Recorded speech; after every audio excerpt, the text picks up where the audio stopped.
J'ai rencontré Jean-Louis Debré quand il était jeune juge d'instruction. Il s'occupait des affaires de terrorisme, ce qui à l'époque était le prémisse des années difficiles que nous avons eu à connaître. Quand on s'appelle Debré, c'est difficile de se faire un prénom. Et Jean-Louis Debré est devenu Jean-Louis Debré, il n'était plus seulement le fils de Michel Debré. Mais juge d'instruction, la passion de la politique, évidemment, l'a rattrapé. Et il savait que le nom qu'il portait n'était pas un héritage confortable, mais que c'était une responsabilité. Et que cette responsabilité l'obligeait à incarner un engagement et l'obligeait des exigences. Jean-Louis Debré était un Parisien, un ancien élève de Janson de Sailly, et puis la politique, ce fut aux côtés de Jacques Chirac.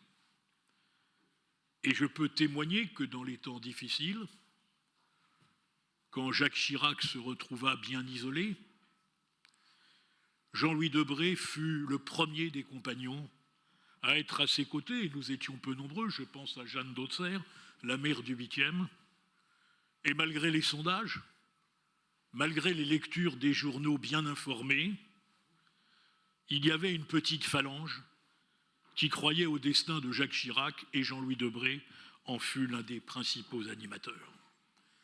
La fidélité, vous l'avez rappelé, Madame la maire, est une vertu rare en politique, et le parcours de Jean-Louis Debré illustre que la fidélité fondée sur les convictions, c'est ce qui vous donne une stature. Et donc, nécessairement, Jacques Chirac, président, il fut nommé ministre de l'Intérieur, et puis ensuite, il sera président de l'Assemblée nationale, et l'unanimité qui règne sur ses bancs en ce qui concerne l'hommage qui lui est rendu montre qu'en tant que président de l'Assemblée nationale, il fut respectueux des droits de l'opposition sans rien renier de ses convictions. Et puis finalement, la vie publique se termina comme il l'avait commencé, c'est-à-dire au service du droit. Le juge d'instruction Jean-Louis Debré devint président du Conseil constitutionnel. Ce fut un grand président du Conseil constitutionnel. Pas seulement parce qu'il y avait eu la question prioritaire de constitutionnalité, mais parce que la Constitution était aux yeux de Jean-Louis Debré la pierre angulaire de la République. Et par les temps qui courent, où l'état de droit est contesté, où la Constitution apparaît comme un obstacle à la frénésie populiste de certains, savoir qu'il y a eu un tel gardien de la Constitution était rassurant, puissent ceux qui lui succèdent avoir la même exigence et la même rigueur morale et le même souci de défendre notre état de droit.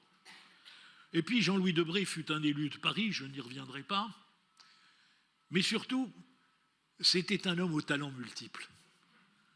Il avait été juge, président du Conseil constitutionnel, vous l'avez rappelé, ministre, président de l'Assemblée nationale, mais il écrivait. Et il écrivait, Madame la maire, avant même d'avoir terminé sa carrière politique. Un de ses romans policiers avait d'ailleurs suscité quelques inquiétudes, puisqu'il avait donné à une de ces personnages prostituées de son état un nom qui avait fait jaser à l'époque.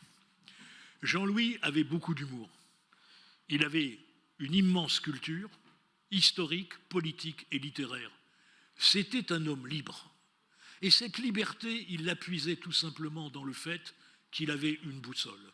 Et cette boussole, c'est l'amour de notre pays, c'est-à-dire ce qui nous transcende et ce qui nous dépasse, ce qui est plus grand que nous.